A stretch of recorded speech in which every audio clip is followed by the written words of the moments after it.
Assalamualaikum warahmatullahi wabarakatuh.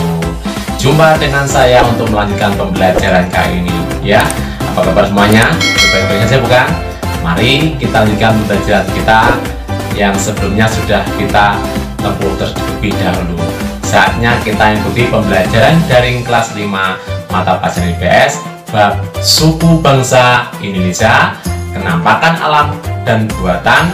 Yang terakhir adalah kondisi geografis di Pulau Bali. Nah, nanti kalian akan tahu satu persatu suku bangsa Indonesia ya. Nah, karena Indonesia terdiri dari berbagai macam suku bangsa. Kalian bisa lihat ya. Nah, itu ya di sebelah itu ada gambaran tentang keberagaman. Warnanya macam-macam ya. Warnanya macam-macam dan juga bentuknya aneh-aneh. Ada yang Bali, ada yang Dayak, Jawa, Bugis ya, atau Raja dan sebagainya. Itu menandakan keberagaman suku bangsa. Bangsa Indonesia terdiri dari bermacam-macam suku bangsa. Setiap suku bangsa di Indonesia mempunyai kebudayaan yang berbeda-beda. Kebudayaan tersebut merupakan ciri khas suku bangsa tertentu ya. Nah, ada beberapa ciri yang dapat digunakan untuk mengenal satu suku bangsa. Antara lain adalah ciri fisik, bahasa, adat istiadat, dan juga ada kesenian. Nah, itu bisa sebagai identifikasi.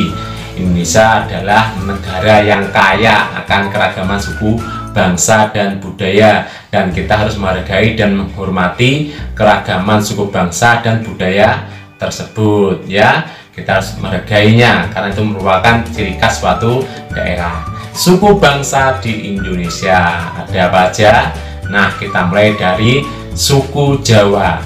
Suku Jawa berasal dari Pulau Jawa bagian tengah hingga timur dan merupakan suku terbesar dengan populasi sekitar 40,2% dari penduduk Indonesia, hampir separuh dari penduduk Indonesia. Yang kedua, suku Sunda. Suku Sunda merupakan salah satu suku yang berasal dari Jawa Barat, merupakan suku terbesar kedua di Indonesia dengan populasi sekitar 15,41%. Bahasa daerah ada bahasa Sunda. Alat musik tradisional adalah angklung dan calung ya. Suku Toraja. Suku Toraja merupakan salah satu suku yang berasal dari Sulawesi Selatan. Jumlah suku Toraja sekitar 1 juta jiwa. Rumah adat suku Toraja bernama Tongkonan ya, sangat khas dan terkenal sekali ya. 4. Suku Betawi. Suku Betawi merupakan suku bangsa yang penduduknya tinggal di Jakarta. Salah satu budaya Betawi yang masih terjaga yaitu tradisi palang pintu. Tradisi yaitu berbalas pantun pada waktu pernikahan. Rumah adat Betawi bernama rumah Bapang atau rumah kebaya itu ya, di suku Betawi. Nah, kita pindah ke suku Banjar. Suku Banjar adalah suku bangsa yang menempati wilayah Kalimantan Selatan ya, sebagian Kalimantan Tengah dan juga sebagian Kalimantan Timur. Itu ada suku Banjar. Yang keenam ada suku Bali. Suku Bali adalah suku bangsa mayoritas di Pulau Bali. Salah satu ritual adat Bali adalah upacara pembakaran jenazah yang disebut dengan ngaben. Itu kalau sudah punya biaya. Kalau belum punya biaya, mayatnya ditaruh di bawah pohon di daerah Trunyan ya, sampai punya biaya untuk upacara ngaben atau pembakaran mayat. Kenampakan alam dan kenampakan buatan. Nah, kita ulas masing-masing dari kenampakan alam dan kenampakan buatan. Yang pertama, kenampakan alam di Indonesia ya. Kenampakan alam adalah segala sesuatu yang dibentuk oleh peristiwa alam, tidak ada campur tangan manusia ya. Contohnya ada gunung, pegunungan, dataran tinggi, dataran rendah, sungai ya, danau, apa kira-kira ya, pantai dan sebagainya. Nah, pada contoh bisa kalian lihat ada perbukitan, gunung, pegunungan gitu, ada selat ya, itu selat ya, terus ada sungai ya, ada danau, pantai dan laut. Nah, itu adalah contoh-contoh dari kenampakan alam ya yang ada di Indonesia. Yang pertama, gunung. Apa itu? Yaitu permukaan bumi yang menjulang tinggi dengan ketinggian 600 mdpl atau lebih. mdpl meter di atas permukaan laut, 600 meter di atas permukaan laut. Pegunungan, bagian dari daratan yang terdiri atas deretan gunung-gunung dengan ketinggian lebih dari 600 meter di atas permukaan laut, MDPL ya. Dataran tinggi, tanah datar yang letaknya memiliki ketinggian lebih dari 200 meter di atas permukaan laut. Nah, yang selanjutnya adalah dataran rendah, yaitu dataran yang memiliki ketinggian 0 sampai 200 meter dengan lapisan tanah berbentuk horizontal datar ya.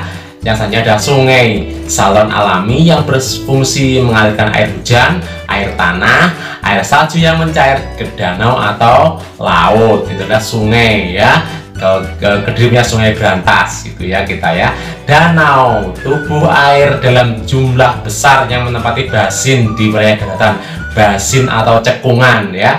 Danau juga bisa diartikan cekungan di daratan yang sangat luas dan berisi air ya. Yang kedua, kenampakan buatan di Indonesia. Kenampakan buatan ada semua lingkungan ya yang berada di sekitar kita dibuat oleh manusia ya. Contoh ada waduk, sawah, perumahan, jalan raya ya.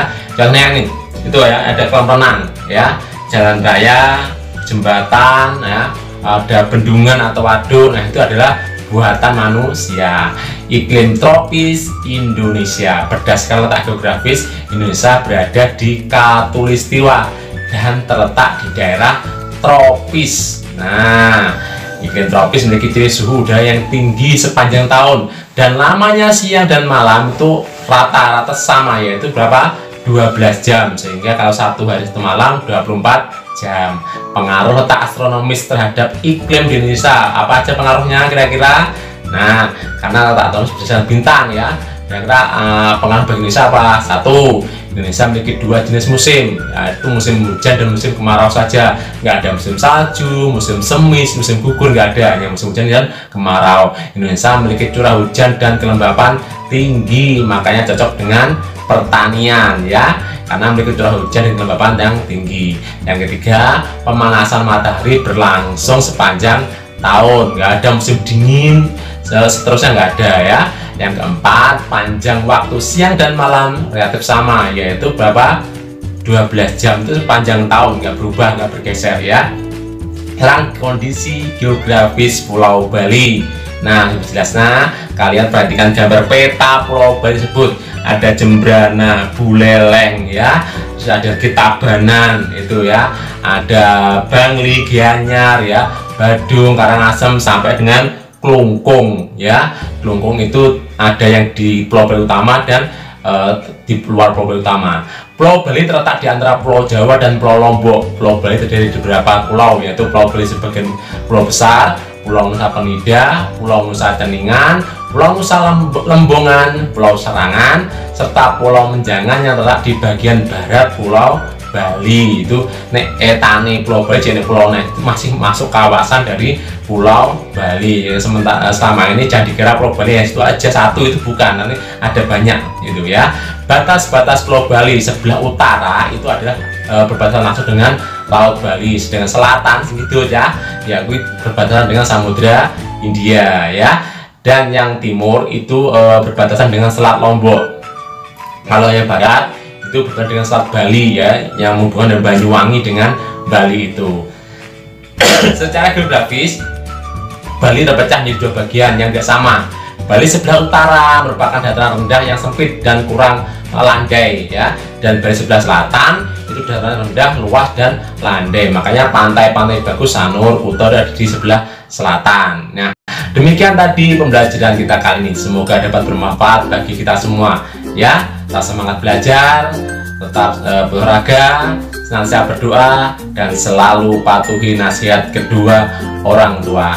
Sekian, terima kasih. Wassalamualaikum warahmatullahi wabarakatuh.